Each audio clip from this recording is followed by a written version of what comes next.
नमस्कार दोस्तों, आज का टॉपिक है how wealth is prevented from being created. ऐसा क्या होता है कि वेल्थ नहीं बन पाती, पैसे की चर्चा नहीं हो रही, मनी की चर्चा नहीं हो रही, वेल्थ की चर्चा हो रही है। थोड़े हिंट्स मैंने अपने ओल्ड मनी कंसेप्ट पे जो एक वीडियो बनाया था उसमें दिए थे, वहीं से मैं स्टार्ट करूंगा। मार्केट में तेजी हो रही है रियल एस्टेट के, गड़बड़ क्या होने वाली है, आप लोग कैसे फंसते हैं उसके बारे में बताऊंगा। Stocks, mutual funds, ULIPs, real estate, gold, ये जितनी भी एसेट क्लासेस हैं इसमें गड़बड़ क्या होती है वो बताऊंगा।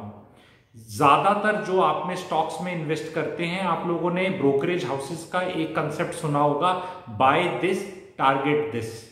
ये इतना बेवकूफ बनाने वाले कंसेप्ट हैं जिससे ब्रोकरेज हाउसेस ही ज्यादातर पैसा कमाते हैं, और वही काम अब रियल एस्टेट में भी शुरू हो चुका है और इससे आपको बचना है। क्योंकि स्टॉक्स में तो आप लाख, 2 लाख, 4 लाख, 5 लाख में ही खेलते हैं एक पर्टिकुलर स्टॉक में। नॉर्मली जिसका 1 करोड़ का भी पोर्टफोलियो होगा स्टॉक्स में, वो एक शेयर में 5, 10, 15 लाख से ज्यादा नहीं डालता होगा, ये मेरा मानना है। नहीं तो खिलाड़ी हर तरह के हैं मार्केट में। लेकिन मैं यहाँ रिटेल रियल एस्टेट इन्वेस्टर्स को वार्न करने आया हूं कि मई 2021 की बात हो रही है। रियल एस्टेट में वो टाइम चला गया 2005, 6, 7, 8 वाला, जहां आप चीज बुक करते थे और पैसा कमाते थे और कोई 3, 4, 6, 8, 12 महीने में आपको एंट्री एग्जिट दिलाकर कुछ खेल खेला जा रहा था। आज के दिन रियल एस्टेट में कहीं ऐसे रिटर्न्स नहीं हैं, ना होने वाले हैं, ना होने चाहिए, ना अगर कोई बता रहा है तो बेवकूफी है। 6 महीने में, 8 महीने में कहीं एक जगह कहीं रॉकेट लग गया, उस चीज को कोट कर करके देखो। 2000 मई 21 की बात हो रही है, जो पीछे चला गया उसकी बात नहीं हो रही, आज की बात हो रही है। तो उसमें ये है जी, जो जितने भी बीच में इंटरमीडिएटरीज होती हैं, ब्रोकरेजेस होती हैं, और आजकल बड़े बड़े आ गए हैं रियल एस्टेट के अंदर भी, वो ये वादा करते हैं इन्वेस्टर्स को कि आप लो और हम आपको एग्जिट दिलाएंगे और हम आपको रिटर्न्स दे रहे हैं। आप सबको रिटेल को समझना है जी, चाहे स्टॉक मार्केट वाले हों चाहे रियल एस्टेट वाले हों, कभी भी रिटर्न्स ये नहीं देते। रिटर्न्स कौन देता है? रिटर्न्स हमेशा मार्केट देता है। आपने रिलायंस का शेयर खरीदा कभी लेट से 1000 रुपए पे, कभी जब था, और वो 2000 का हो गया, तो वो ब्रोकरेज हाउस ने उसको 1000 का 2000 नहीं किया, मार्केट फोर्सेस ने किया। उसी तरह प्रॉपर्टी बढ़ेगी घटेगी जीवन में बेस्ड ऑन मार्केट कंडीशंस। बहुत लोग उसमें क्लेम करते हैं मैंने दिलाया, ऐसा नहीं है, कोई नहीं दिलाता। तो जब मार्केट इस वाली ट्रैजेक्टरी में होता है, अब उसका स्लोप क्या है ये नहीं पता, लेकिन ये वाली ट्रैजेक्टरी में है तो मार्केट में चीजें बढ़ेंगी। जैसे कि लोग कई आप महसूस करेंगे अपनी लाइफ में, बहुत लोग हैं जो सुई में 12 बजने का क्रेडिट ले लेते हैं, जबकि सुई में तो 12 बजने ही है। पर ये वो लोग हैं जो 6 बजने का डिस्क्रेडिट नहीं लेंगे, क्योंकि वो भी नेचुरल फिनोमेना है। तो आपको ये समझना है कि एवरी टाइम आप एक गहना खरीदते हैं, गोल्ड में इन्वेस्ट कर रहे हैं, और कोई आदमी गहना खरीदवा रहा है, आपको याद रखना है, गहना खरीदवाया, गोल्ड का रेट बढ़ गया, फिर गहना तोड़ने को बोल दिया, फिर कुछ और गहना खरीदवा दिया। मेकिंग ब्रेकिंग चार्जेस आपकी हैं, जीएसटी आपका है, रजिस्ट्रेशन कॉस्ट आपकी है, एंटायर रिस्क तो आपका है ही है। अगर वो प्रोडक्ट पूरा ही अटक जाए, ना बने, ना बिक पाए, रीसेल में ना जा पाए, तो बहुत लोग कोई ग्राउंड फ्लोर की दुकान, कोई प्लॉट, कोई भी चीज इस तरह करके बेच रहे हैं जो आपको बोल रहे हैं 3, 6, 8 महीने में हो जाएगा। रियल एस्टेट में बुकिंग पे और प्रोजेक्ट कंप्लीट होने में, इसी में ही कुछ 15, 20, 25% का रिटर्न आप एक्सपेक्ट कर सकते हैं। गारंटी मैं यहां भी नहीं बता रहा। आपने इनिशियल बुक किया, अच्छा ब्रांड था, पूरी स्टोरी 3, 4, 5 साल में प्ले आउट हुई, आप एग्जिट कर सकते हैं। पर मैं आपको एक चीज बता रहा हूं कि ये जो हमारी लाइफ का वैक्यूम है एक बहुत बड़ा, जो टाइम पास नहीं होता हमारा, तो इस चीज को बहुत लोग इंटरमीडिएटरीज आपको यूटिलाइज करते हैं उस वैक्यूम को फिल करने के लिए। शेयर की ट्रेडिंग कर लो जी, बेच दो, निकाल दो, जो डोपामाइन, सेरोटिन और ये सब जो है ना, जो मजा आता है, नशे के इक्विवेलेंट वाली चीजें हैं सारी, ये वाला जो मार्केट में खेलने का लोगों का चस्का है ना, इस चीज को ही मिल्क करते हैं बहुत लोग। तो जो हाई नेटवर्थ इंडिविजुअल है, जिसको इनहेरिटेंस में 5-10 करोड़ मिला हुआ है, पैसा गंवाने को है, मजा करने को, प्लीज बाय ऑल मीन्स।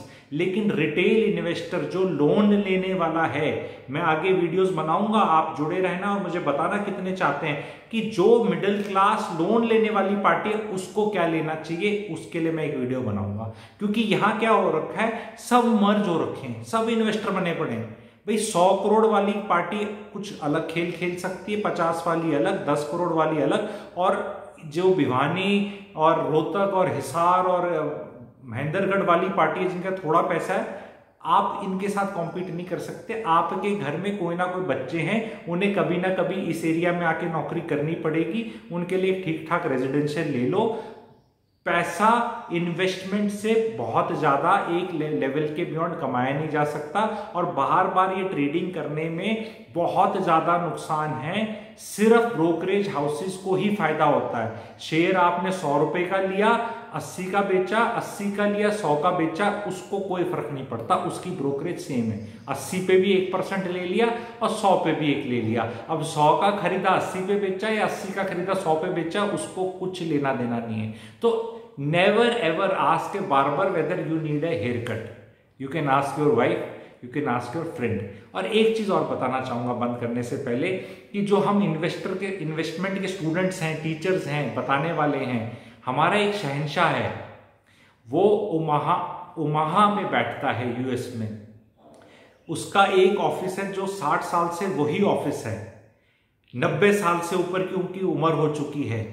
उनके टेबल पे कोई कंप्यूटर नहीं है, कुछ नहीं है, और पूरी दुनिया उन्हें वहां आके सलाम करके उन्हें चीजें बताती है, एंड वो वहां बैठ के इन्वेस्टमेंट करते हैं। एंड वेल्थ कैसे क्रिएट होती है, उनके वॉरेन बफे से सीखिए आप, एंड किताबें पढ़िए, and patience is the most important thing. पश्चिम बिहार में 1968-70 में किसी के दादाजी ने 68 रुपीज का पर गज खरीदा और उसके पिताजी ने उसको बेचा नहीं, और वो आज तक उनके पास है, तभी वो इतने लाखों रुपए गज हो गया और वो वेल्थ क्रिएट हुई। अगर उनके दादाजी उसको 10,000 रुपए गज बेच देते, 70 रुपए को लिए हुए, या 5,000 गज, और फिर कहीं और खरीदते, और फिर कहीं और खरीदते, फिर कुछ और करते, ये सब इतना करने में कहीं तो पैसा डूब ही जाएगा। एक जगह चल रहा है, अच्छा चल रहा है, तो उन जिनने 70 रुपए से 5 लाख 6 लाख रुपए तक का राइड लिया, वहीं तो वेल्थ क्रिएट हुई। तो वेल्थ क्रिएट होने में पेशेंस रखनी पड़ेगी, टाइम रखना पड़ेगा। अच्छी ब्रांड लो, एक बार लो, अच्छी जगह लो, रेंटल लीड लो, और बार बार एक खरीद लिया बेच लिया, खरीद लिया बेच लिया, क्योंकि एक ही कम्युनिटी है जिसको आईआईटी और आईएम की परीक्षा नहीं देनी। ये काम खरीद फोक्त का करवाने वालों को आईआईटी आईएम की परीक्षा नहीं देनी, कितने भी आ सकते हैं।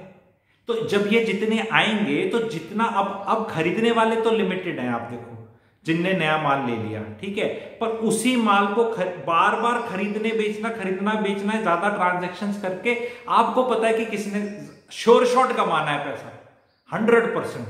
तो म्यूचुअल फंड्स में भी कई लोगों की आदत होती है कि इन्वेस्टर का कराया, एग्जिट लोड वो देगा, फिर एंट्री वाला वो देगा, फिर exit, entry exit, capital gain आपकी टेंशन, कैपिटल गेन आप गवर्नमेंट को भुगतो। तो जो 1-2 लोगों को देखना, आप जब भी इन्वेस्ट करते हैं आपका क्राइटेरिया होना चाहिए सही चीज, और दूसरा कैश फ्लो पॉजिटिव की तरफ जा रहा है, और जो लोन आप ले रहे हैं, क्योंकि मेरा ऑडियंस मोस्टली मिडिल क्लास है, आपका जो लोन है और जो कैश की उसकी थ्रो कर रहा है, उसका जो डिफरेंस है वो सबसे कम होना चाहिए, और एक स्टेज पे वो डिफरेंस 0 हो जाएगा।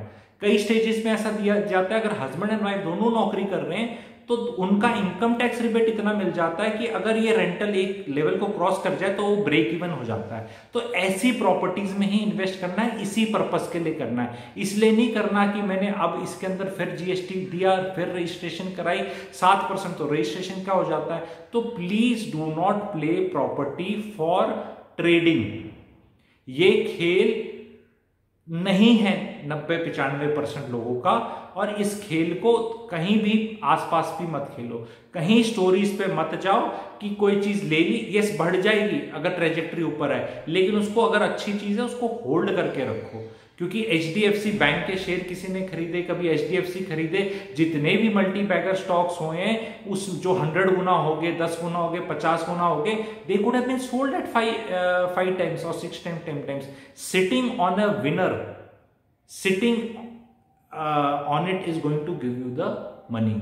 So when Warren Buffett says कि our holding period is almost forever, that is what it makes a difference. अपना टाइम पास करने के लिए स्टॉक मार्केट बहुत महंगी जगह है, म्यूचुअल फंड वाली बहुत महंगी जगह है, और रियल एस्टेट बहुत महंगी जगह है कि टाइम पास करना है। आज खरीद लिया, कल बेच दिया, फिर कुछ और ले लिया। वो एक्साइटमेंट एक बार तो देगा, लेकिन वो एक जगह आप ऐसे फंस जाओगे, उसके बाद वो फंस ही जाओगे। तो ये वीडियो कैसा लगा आप लोग मुझे बताएंगे। क्या आपको पूरी चीज समझ में आई? नहीं आई तो आप जुड़ सकते हैं। एंड प्लीज चैनल को सब्सक्राइब करिए अगर एज ए फॉरवर्ड देख रहे हैं, एंड कमेंट सेक्शन में लिखना, एंड लाइक जरूर करना। जब डिटेल में चीजें बताई जाती तो आई रिक्वेस्ट इस चीज को आप लाइक करिए। Do not play real estate for trading, it is a tool to create wealth and store your income. Cash जो आ रहा है, आपका इनकम कहीं से आ रही है, पैसा आ रहा है, जो पर मंथ पैसा आ रहा है, उसका स्टोर हाउस है, और लॉन्ग टर्म के लिए ही खेलिए। Thank you.